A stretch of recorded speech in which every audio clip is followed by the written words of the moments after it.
Você está vendo aqui não é faixa de Gaza. Não. Não é Ucrânia. É Rio de Janeiro. Amigos, a operação de ontem foi letal, foi poderosa.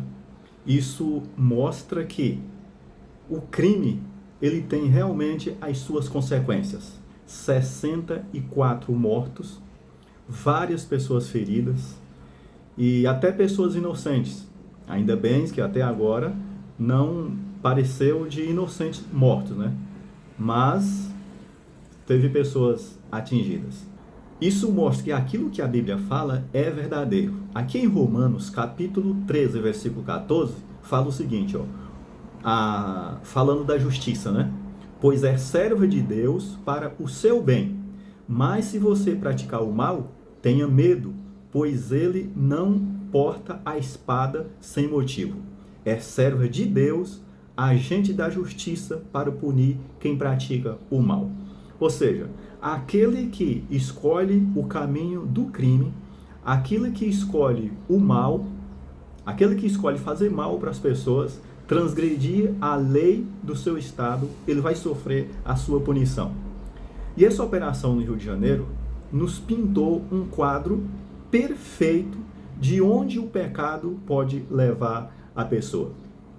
Certamente tem muitas pessoas reclamando, tem pessoas dizendo não pode fazer isso, é crueldade e tal, mas o que está aparecendo na mente, ou está passando na mente de muitas pessoas, é que seria necessário.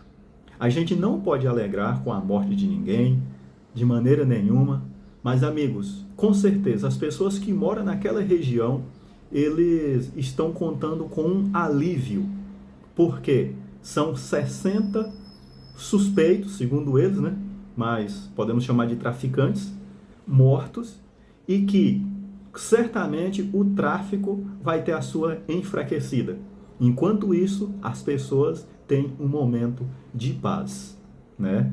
Então a gente vê aqui a mão da justiça pesando forte sobre o crime organizado, sobre o tráfico, que está poderoso, está fortalecido no Brasil, está comandando boa parte do Brasil. A gente já pode considerar que tem um estado paralelo, tanto no Rio de Janeiro, tanto no Nordeste, tanto no Norte, Centro-Oeste e Sudeste é onde é menos. Mas eu estava vendo notícia há poucos dias atrás que uma cidade inteira em um dos estados no Nordeste foi evacuada por ordem dos traficantes. Mas o momento do julgamento, né? Isto é, julgamento, estou usando aqui as minhas palavras, nem só julgamento, mas de execução de planejamento, veio de forma violenta, e a gente não tem o que reclamar disso, mas sim lamentar pela vida daqueles que morreram, pela vida dos que ficaram feridos e pelos familiares, né? Os familiares muitas vezes lutam para tirar a pessoa da droga e infelizmente eles medem a cabeça lá e não quer saber de sair, né? Mas Romanos 13, versículo 4 mostra que Deus usa as forças de segurança, Deus usa as autoridades constituídas para punir o pecado do transgressor. Agora, o que me admira é como a pessoa ele pode chegar lá, né? Como é que ele chega lá, né? Como que a pessoa chega ao ponto de ser um traficante de alta periculosidade como esses? Olha bem, aqui no livro 1 Coríntios 15, versículo 33 e 34, nos diz assim, não se deixe enganar, as más companhias corrompem os bons costumes. Tome juízo e deixem de pecar. Para sua vergonha, eu lhes digo que alguns de vocês nunca realmente conheceram a Deus. A primeira parte desse versículo diz que as más companhias corrompem os bons costumes. Esses rapazes, esses traficantes que foram mortos aí, provavelmente eles vieram de um lar cristão, de uma família bem ordenada. Pais bondosos que educaram, mas que infelizmente depois que pega na adolescência, juventude, ele anda em companhias que pode influenciar a prática do mal, né?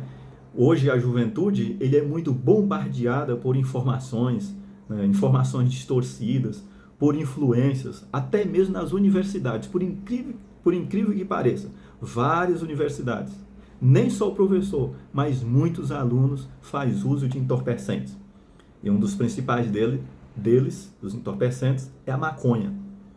Então, amigo, você que está me ouvindo, seja jovem, adulto, adolescente, cuidado com quem você anda. Cuidado com quem você senta para conversar e absorver conhecimento. Porque se for uma pessoa má, ela pode influenciar você. Aí talvez você pense, mas eu não me deixo ser influenciado. Não há segurança em expor ao risco, ao perigo e não ser contaminado, não ser atingido por ele, ok? Então pense bem, no diálogo, na conversa, alguma coisa aquela pessoa, aquela má companhia, ela pode te falar que pode despertar em você a curiosidade por fazer o mal. Eu conheço muitas histórias de pessoas que se tornaram usuários de drogas, não só maconha, mas drogas pesadíssimas. E todas as histórias que eu conheço teve a influência de alguém por trás. Então, o cuidado com a companhia, com quem você anda, é muito importante. Agora veja bem, tem aqueles curiosos, né? Não, eu vou experimentar, mas vai ser só esta vez. Um perigo. Sabe por quê? Porque esses entorpecentes, eles têm efeitos químicos no organismo do usuário que traz sensações de bem-estar no momento. E que essa sensação de bem-estar, ele vai despertar no usuário, na pessoa que está experimentando, o desejo de usar de novo, porque a sensação experimentada foi boa. Só que os efeitos colaterais que isso vai trazer é desastroso. Salmos capítulo 42, verso 7, nos diz assim, um abismo chama outro abismo, ao ruído das tuas cachoeiras. Todas as tuas ondas e as tuas vagas têm passado sobre mim. O que esse versículo quer dizer? Um abismo chama outro abismo. Significa que uma vez o pecado sendo experimentado, ele prepara caminho para a pessoa ir mais profundo no pecado. Seja em outros tipos de pecado ou naquele mesmo. Ou seja, quem experimenta um cigarrinho de maconha hoje, ele vai experimentar 2 amanhã, 3 depois, e assim vai aumentando, até que a mesma não atende às necessidades do seu corpo, porque o seu organismo agora está corrompido.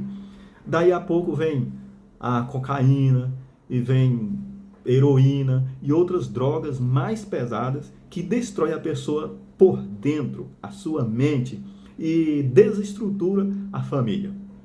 Eu imagino que o pai de um filho ou filha usuário de droga, ele deve sofrer muito. A mãe que viu aquele filho, que carregou nos seus braços, amamentou, sendo destruído pelas drogas, ou na mão da polícia, sofrendo numa cadeia, eu imagino que deve ser sofrido, deve ser doloroso demais. A verdade é que, para nunca entrar neste mundo, é nunca experimentar. E evitar, no máximo, a companhia de pessoas que usa. A gente sabe que o pecado tem as suas consequências. O que aconteceu no Rio de Janeiro, nada mais e nada menos do que a colheita da desobediência daqueles homens que praticavam crime.